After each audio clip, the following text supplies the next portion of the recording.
Oi, gente! No vídeo de hoje a gente vai falar sobre o hábito 5, 6 e 7, que são os últimos três hábitos. E vamos começar pelo hábito 5, que é procure primeiro compreender e depois ser compreendido. É para uma vitória pública. Stefan fala que você passou anos para aprender a falar, a escrever. Mas quando que a gente parou para ouvir? Nós temos que aprender a escutar o lado do outro, ouvir o que ele tem a dizer, antes de explicar o seu lado. Deixe o outro explicar o dele. Assim vocês se entenderão melhor. Um exemplo é em uma briga que você está tendo com um colega ou amigo. Deixe ele falar primeiro. Depois que ele explicar a situação dele, você poderá falar, porque assim vocês não ficarão se interrompendo. E procure primeiro ouvir a pessoa, porque eu acho que isso numa briga vai ajudar vocês. Porque se você não ficar se interrompendo, a briga vai durar menos, porque você vai ouvir primeiro o lado dele e depois ele ouve o seu.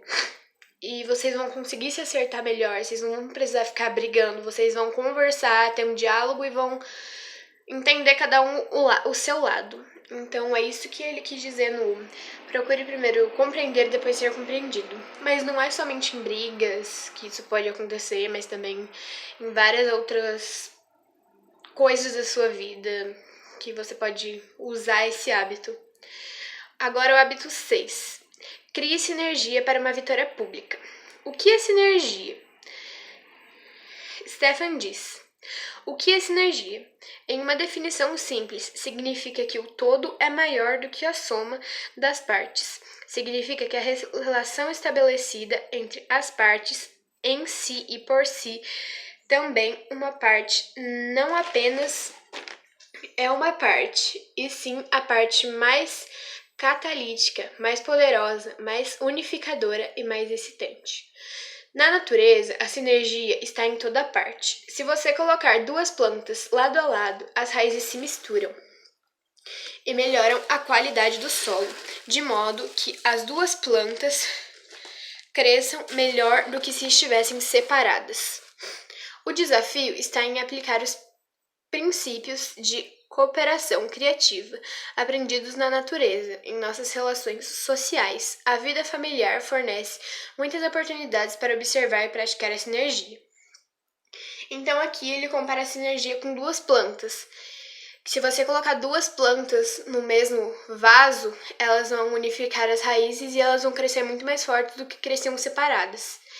Então aqui ele explica o que significa a sinergia. Isso vai ajudar em uma vitória pública. Então, ele mostra como se a gente fosse comparado às plantas, né? Que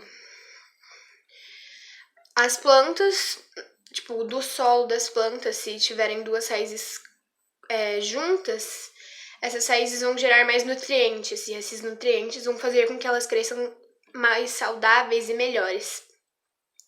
Agora o último hábito, o hábito 7. Afine o instrumento. Princípios de autorrenovação equilibrada.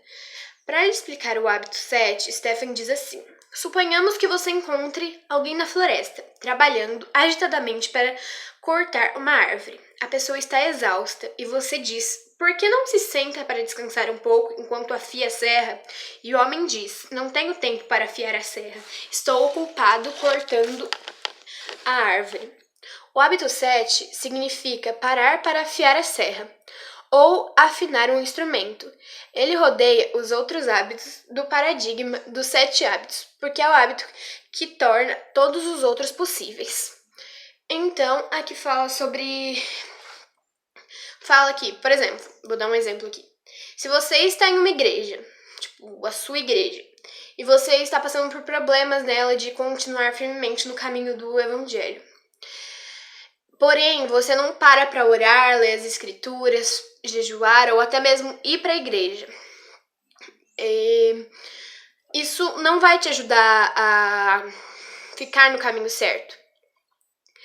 Você vai começar a querer desviar desse caminho. Então, como se você fosse uma semente. Você precisa regar para ela poder crescer. E se você parar de regar, ela vai começar a apodrecer. Então, como no exemplo da serra, você tem que se ajudar. E isso não é somente no Evangelho, mas em outras maneiras e formas também da sua vida. Então, eu expliquei aqui como se você tivesse que regar uma semente. Para você fortalecer essa semente, você tem que regar ela, deixar no sol, que isso vai fazer com que você se fortaleça. Se você parar de regar essa semente vai começar a murchar, essa semente vai começar a querer morrer. Então,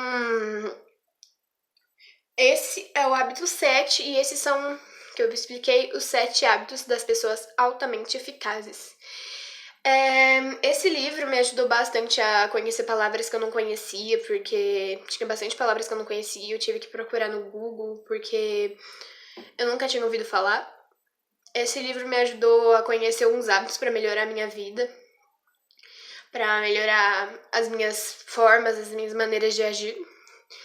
E esse foi o livro 7 Hábitos das Pessoas Altamente Eficazes. Então é isso. Tchau!